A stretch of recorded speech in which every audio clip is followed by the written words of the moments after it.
అని అన్నారు. ఫైనల్లీ ఆ మూమెంట్ వచ్చేసింది, క్యాబ్ కూడా వచ్చేసింది. అదే దానికోసమే వెయిట్ చేస్తున్నా, అది నా బ్రెయిన్ లో అలా స్టక్ అయిపోయి ఉంది అనమాట. So hi Shiva. Hi sir. Hi. మీకు ఇంట్రడ్యూస్ చేస్తాను కదా, శివప్రసాద్ గారు. ఈయన మిమ్మల్ని music director. Cab driver. No, music director. Cab driver. No, is a music director. Cab driver music director కాకుండా. సార్ హౌ కమ్ మీరు మిస్టర్ అన్నారు, నేను దీనికి prepare. He loves his job so much, he's still continuing as a cab driver. He is so talented. He is the music director. Siva, good job. నాకు ఇంకా process చేసుకోవడానికి time పడుతుంది, because నేను ఇప్పుడు క్యాబ్ లో వెళ్ళి మీట్ అవుతామేమో అనుకున్నా, cab driver నే మీట్ అవుతాను నేను అనుకోలేదు. హౌ కమ్ ఇప్పుడు మనకి మ్యూజిక్ ఇచ్చింది మొత్తం మీనేనా? ఏ సీరియస్లీ? Great talent. Okay. నేను డిఏకి వెళ్తాను. Okay, bye. Bye, Siva. Hi sir. మనం ఇంకా చాలా మాట్లాడాలి. యాంకర్ అమూల్య గారితో నీ గురించి చాలా చెప్పాలి. ఆవిడ కూడా నిన్ను చాలా తెలుసుకోవాలనుకుంటున్నారు. మనం వెళ్తూ మాట్లాడదాం. ఓకే, చలో.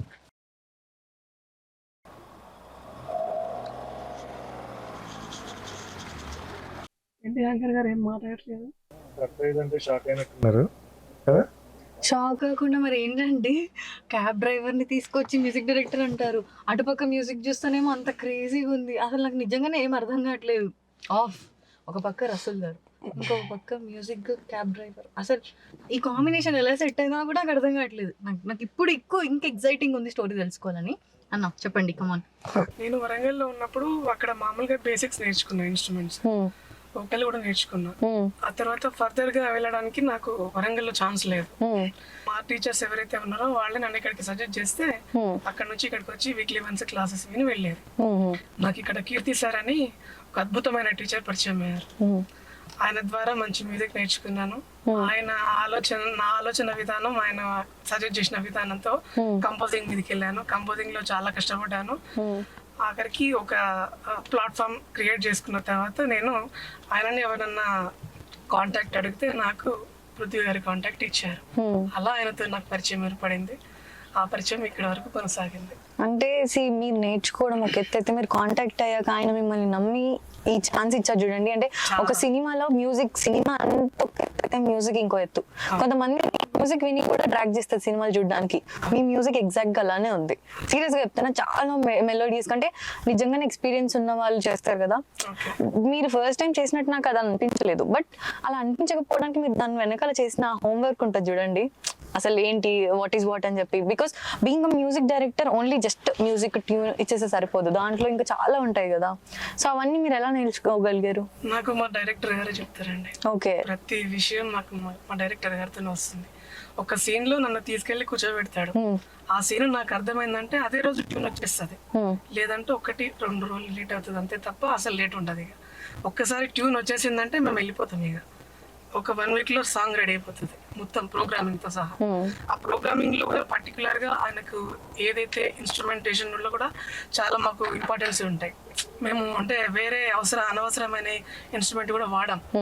ఆ సీన్ కి సంబంధించి, ఆ స్టోరీకి సంబంధించి ఏదైతే అందులో నిలబడుతుందో అదే ఇన్స్ట్రుమెంట్ వాడతాం. అట్లా మా సాంగ్స్ ఆ పాష్ వెళ్ళడానికి కారణం మా డైరెక్టర్ గారు. ఓకే, అంటే ఆయన టేస్ట్ కి తగ్గట్టు మీరు కంపోజ్ చేయడం కూడా గ్రేట్. అందరూ అన్ని లైక్ అంటే పిక్ చేసుకోలేరు కదా. ఇప్పుడు మీరు ఆయన టేస్ట్ ని అర్థం చేసుకొని, ఆయనకు కావాల్సిన అవుట్పుట్ మీరు అర్థం చేసుకొని ఇవ్వగలిగారు. అందుకే ఆయన సాటిస్ఫై అయ్యారు, మాకు అంత మంచి మ్యూజిక్ అందించారు. యాక్చువల్ గా నాకేం కావాలి అనేది తనకు అర్థమైంది ఫస్ట్. అలాగే తనకేం కావాలని నేను క్లియర్ గా చెప్పగలిగాను.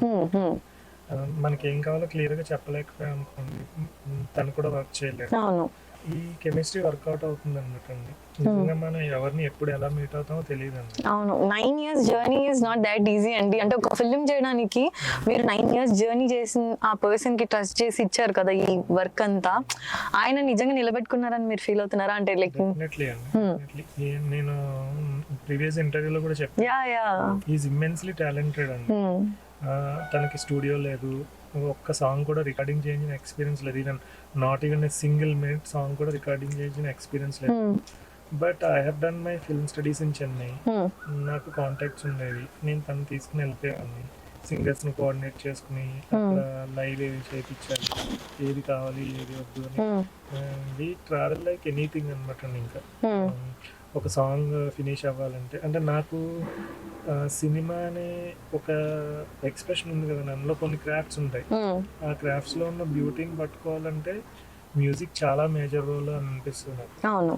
సో నాకు ఇటువంటి ఇలా టాలెంట్ ఉన్న పర్సన్ తెలిసినప్పుడు నాకు రిస్క్ చేయడం ఇష్టం అన్నమాట. అంటే మనకేం కావాలి క్లారిటీ ఉన్నప్పుడు, మనకేం కావాలి ఇచ్చే పర్సన్ ఉన్నప్పుడు, అది బయట చూసినప్పుడు రిస్క్ అనిపిస్తుంది. బట్ నాకు ఒక ఫైనాన్షియల్ గా టైం పరంగా ఎన్ని స్ట్రగుల్స్ ఉన్నా నాకు ఒక స్మూత్ సైలింగ్ లాగా అనిపిస్తుంది. సో అలా మీ ఇద్దరం ట్రావెల్ చేసి ఇది చేయడం జరిగింది. అలాగే బ్యాక్గ్రౌండ్ స్కోర్ అప్పుడు కూడా ఈ వర్క్ రియల్లీ యాక్చువల్లీ నేను దాని గురించి అడదాం అనుకుంటున్నాను. సాంగ్స్ అయితే 3 విన్నాం, చాలా బాగున్నాయి. బట్ బీజిఎం కూడా ఒక మూవీకి సాంగ్స్ ఎంత ఇంపార్టెంటో, ఆ సిచ్యువేషన్ కి రైట్ బీజిఎం పడితే అది అంతే క్రేజీ ఉంటది.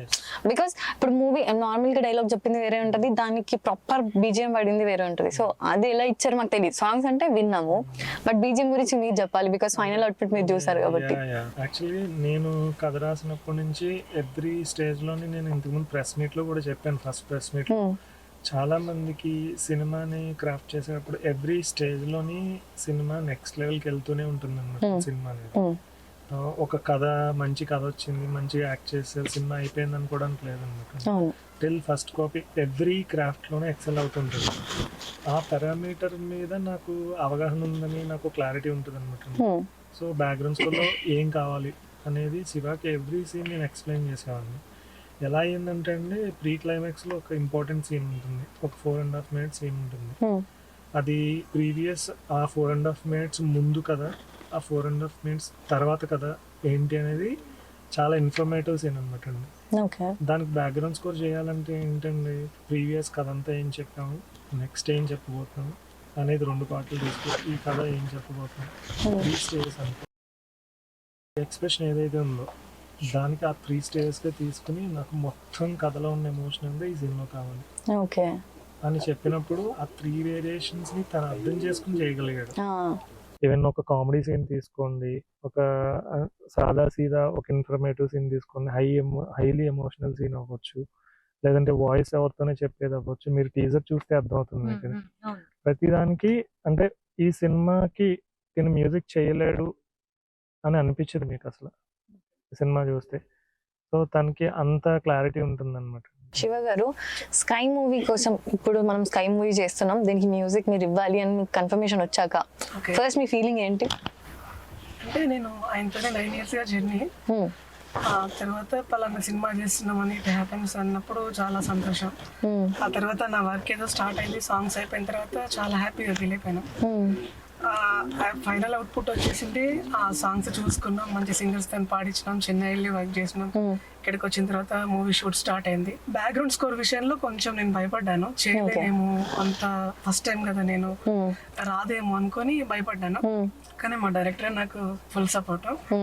ఆయన నన్ను ఇన్స్పైర్ చేసి ఒకటి చెప్పాడు, సినిమా బ్యాక్గ్రౌండ్ స్కోర్ చేయాలంటే మన సినిమాకి శివ సినిమా పెట్టి చూడు, దానికి ఇళయరాజా రిఫరెన్స్ నీకు ఇచ్చేది, ఇట్లా మళ్ళీ మ్యూజిక్ తో ఒకసారి చూడు, దాన్నే నువ్వు ఫాలో అయిపో అని చెప్పేసి. ఎగ్జాక్ట్లీ నేను సినిమా 2-3 సార్లు చూసిన.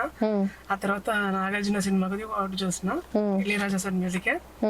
ఇది చూసి కామెడీ సీన్స్ కి ఎలాంటి మ్యూజిక్ కావాలి, ఎమోషనల్ సీన్స్ కి ఎలాంటి మ్యూజిక్ కావాలి, సాంగ్స్ ని బేస్ చేసుకొని ఆ సాంగ్ ఆ ఎండింగ్ తర్వాత మళ్ళీ మనం అందులో క్రాఫ్ట్ లో తీసుకొస్తాం కదా, దానికి ఎట్లా మనం చేయాలి, ఇవన్నీ నేను నేర్చుకున్నాను. కొన్ని మా డైరెక్టర్ గారు చెప్పారు, దాంతో పాటు మొత్తం బ్యాక్గ్రౌండ్ స్కోర్ సంతోషంగా పూర్తి చేసేసాను. సో స్కై మూవీస్ లో మీరు ఫుల్ గా అంటే మ్యూజిక్ నాలెడ్జ్ తెచ్చుకొని ఇప్పుడు నెక్స్ట్ ఫర్దర్ గా ఇంకా బ్యాక్ టు బ్యాక్ మూవీస్ వస్తే చేయడానికి రెడీగా ఉన్నారు. అయితే ఆ కాన్ఫిడెన్స్ మీకు పృథ్వీ గారు ఇచ్చేసారు. సో మేము కూడా విన్నాం, చాలా బ్యూటిఫుల్ గా ఉన్నాయి స్కై మూవీలో సాంగ్స్. ఇప్పుడు 3 రిలీజ్ చేశారు కదా, చాలా చాలా బ్యూటిఫుల్ గా మెలోడీస్ గా.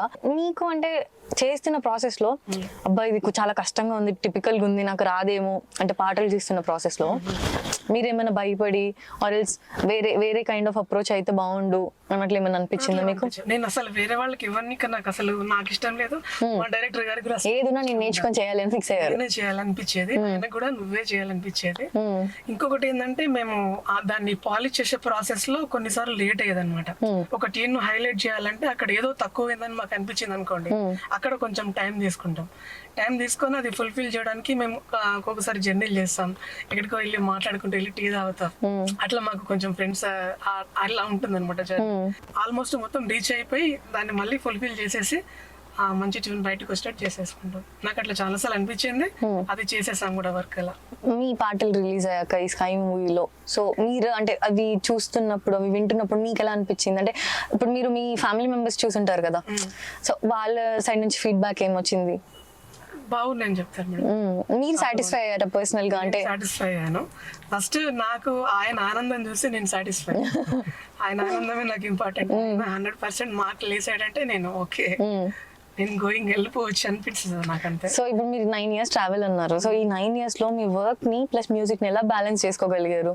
ఒక టైం మేడం అంతే. ఇప్పుడు నాకు డబ్బులు అవసరం ఉన్నాయి, నేను క్యాబ్ నడిపిస్తా, పర్టికులర్ గా ఒక టైం పెట్టుకొని ఆ టైం కి నేను మళ్ళీ రీచ్ అయిపోయి మ్యూజిక్ మీదకి వెళ్ళిపోతా. ఏ ట్యూన్ చేసినా సరే ఫస్ట్ మా డైరెక్టర్ పంపిస్తా, ఆయన సజెషన్ నాకు అవసరం. ఇది బాగుంది, ఇది బాగాలేదు, ఇక్కడ ఈ ఇన్స్ట్రుమెంట్ ఇలా వాడకూడదు, ఇలా వాడాలి అని నాకు టోటల్ గైడ్ అనమాట. నాకు నేను నేర్చుకున్న మా గురువు గారి తర్వాత మా గురువు గారు అన్నట్టు నాకు. సో మీరు ఫుల్ టు కమిటెడ్ ఉన్నారు, ఈ వర్క్ లో అంత కమిటెడ్ ఉన్నారు కాబట్టి మీరు బ్యాలెన్స్ చేసుకుంటూ వచ్చారు. అండ్ పృథ్వీ గారు మీరు అంత హ్యూజ్ సపోర్ట్ ఇవ్వడం వల్లనే ఆయన చేయగలుగుతున్నారు అని చెప్పి ఆయనే చెప్పారు. బేసిక్ గా బీయింగ్ డైరెక్టర్ ఓన్లీ చాలా మందికి ఏంటంటే ఓన్లీ డైరెక్షన్ మీద ఐడియా ఉంటది, జస్ట్ మ్యూజిక్ ఇలా కావాలి అని చెప్తారు కానీ అది ఎలా వస్తుంది అని చెప్పి నేర్పించి చేపించుకోవడం నాకు తెలిసినంత వరకు ఇండస్ట్రీలో లేరు అని చెప్తా. అంటే కొత్తగా ఇప్పుడు మీరు being a debut director experience ఉన్న వాళ్ళది అది వేరండి. బీయింగ్ ఎ డెబ్యూ డైరెక్టర్ గా మీరుండి మీరు తనకి సజెస్ట్ చేస్తూ ఇలా కావాలి, ఇది ఇలా చేస్తే వస్తుంది అని చెప్పడం లైక్ అది స్మాల్ థింగ్ అయితే కాదు. బికాస్ ఇప్పుడు నా వరకు అనుకోండి, ఇప్పుడు నేను యాంకరింగ్ చేస్తాను అంతవరకు నేను చెప్పగలుగుతా, వేరే థింగ్ నాకు అది వేరే వాళ్ళు చేస్తారు కదా అన్నట్టే ఉంటుంది. బట్ మీరు అన్ని థింగ్స్ ని జస్ట్ అలా టచ్ చేసి వదిలేకుండా ప్రతి దాంట్లో మీరు నాలెడ్జ్ తెచ్చుకొని కొత్త వాళ్ళకి ఆపర్చునిటీ ఇవ్వడం ఎందుకు, అంటే లైక్ నా వర్క్ ఇంకా ఈజీ అయిపోతుంది కదా అని పాత వాళ్ళని పెట్టుకోకుండా మీరు కొత్త వాళ్ళని పెట్టుకొని వాళ్ళకి సపోర్ట్ ఇచ్చి మీకున్న నాలెడ్జ్ ని షేర్ చేసి ఇంకా సపోర్ట్ చేయమని ఎంకరేజ్ చేయడం it's like hats off to you. And మీరు అంత సపోర్ట్ చేసి అంత పాజిటివ్ ఉన్నారు కాబట్టి ఇంత బ్యూటిఫుల్ అవుట్పుట్ వచ్చింది స్కై మూవీకి, అదైతే నేను చెప్పగలుగుతా. అండ్ ఆఫ్ కోర్స్ మీ కమిట్మెంట్ టువర్డ్స్ యువర్ ప్యాషన్, మీరు ఈ ప్యాషన్ లో మీరు అంత 100% మీ ఎఫర్ట్స్ పెట్టారు కాబట్టి అంత బ్యూటిఫుల్ మ్యూజిక్ ఇవ్వగలిగారు. అండ్ డెఫినెట్లీ థియేటర్స్కి వెళ్ళి మేము మ్యూజిక్ BGM కూడా విని మిగతా సాంగ్స్ అన్ని విని ఆ ఫీడ్బ్యాక్ మేము ఇస్తాము. ఆ ప్రేక్షకులు కూడా వెయిట్ చేస్తున్నారు ఈ బ్యూటిఫుల్ మూవీ. అండ్ ఇంత hard work being a cab driver, ఒక మ్యూజిక్ డైరెక్టర్ అవ్వడం ఇట్స్ లైక్ హిస్టరీ అనుకోండి. డెఫినెట్లీ ఇవి రిలీజ్ అయ్యాక మీరు ఇంకా నెక్స్ట్ స్టేజ్కి వెళ్ళాలి అని చెప్పి I wish. And all the very best మీకు కూడా. యా చెప్పండి. దీన్ని అంతటినీ నడిపించింది కదండి, ఈ కథ చెప్పాలి అనుకుంటాం కదండి, అదే డ్రైవ్ చేసింది ఎవరినైనా సరే. ప్రెస్ మీట్ లో కూడా చెప్పాను, ప్రెస్ మీట్ లో కూడా ఏదో చెప్పాను, అన్నిట్లకంటే పెద్దది కదండి సినిమా అవ్వాలంటే. నేను ఎప్పుడైతే రైటర్ అవ్వాలి, డైరెక్టర్ అవ్వాలి అని అనుకున్నానో ప్రతి టెక్నీషియన్ కి నాకేం కావాలో క్లియర్ గా కమ్యూనికేట్ చేయగలగాలి. దానికి రిక్వైర్డ్ నాలెడ్జ్ కావాలి ఎవ్రీ క్రాఫ్ట్ లో. దానికోసం నేను వరల్డ్ సినిమా చూసేవాడిని, ఇక్కడ సినిమాలు చూసేవాడిని, number of best directors films చూశాను. సో అలా నేను మా ఫాదర్ నుంచి చాలా నేర్చుకుని ఉంటాయి. ఒక మనిషికి ఫ్రీడమ్ ఇవ్వాలి, తను ఏం చేయాలనుకున్నా అనేది. సో అలా ఈ మూవీ ఫినిష్ చేయగలిగామండి. And it's long way to go అనుకోండి, దిస్ ఇస్ జస్ట్ స్టార్టింగ్ అన్నమాట. యా ఎస్, అందరికి ఇది ఫస్ట్ మూవీ అయి ఉండొచ్చు బట్ ది బెస్ట్ మూవీ అవ్వాలి అని చెప్పి నేను విష్ చేస్తున్నాను. And me hard work definitely it will pay of, ఎందుకంటే ప్రతి ఒక్కరి హార్డ్ వర్క్ అందులో కనిపిస్తుంది. అండ్ డెఫినెట్లీ ఈ మీలాంటి డైరెక్టర్స్ కొత్త వాళ్ళకి ఇంకా బ్యూటిఫుల్ ఆపర్చునిటీస్ ఇవ్వాలి అని చెప్పి కూడా కోరుకుంటున్నాను. ఎందుకంటే చాలా మంది ఎక్స్పీరియన్స్ లేకపోతే ఏం చేస్తారు ఏంటి అని. డెఫినెట్లీ ఇప్పుడు శివ గారే పెద్ద నిదర్శనం మనకి, అంటే కొత్త వాళ్ళకి ఆపర్చునిటీ ఇస్తే ది కెన్ ప్రూవ్ అన్నట్టు. అండ్ మీలాంటి వాళ్ళ సపోర్ట్ ఉంటేనే అది పాసిబుల్ అండి. అది లేకపోయిందంటే ఇప్పుడు ఈ స్టేజ్ లో ఉండే వాళ్ళు కాదేమో. అంటే ప్యాషన్ ఉంది, కమిట్మెంట్ ఉంది, బట్ దానికి ఒక పుష్ కావాలి, ఒక సపోర్ట్ కావాలి, నేర్పించే గైడెన్స్ ఇవ్వాలి. సో ఇవన్నీ కూడా ప్యారల్ గా అంతే ఇంపార్టెంట్. సో అది రైట్ టైం రైట్ ప్లేస్ లో మీరు ఇద్దరు ఉన్నారు కాబట్టి అది పాసిబుల్ అయింది, అదైతే నేను చెప్పగలుగుతా. So hats off to you both and hearty congratulations. December 12th sky movie release అవుతుంది. డెఫినెట్లీ మేమందరం వెళ్ళి థియేటర్స్ లో చూస్తాము. And wishing you very very good luck. Thank you so much. Thank you so much. Nice meeting you.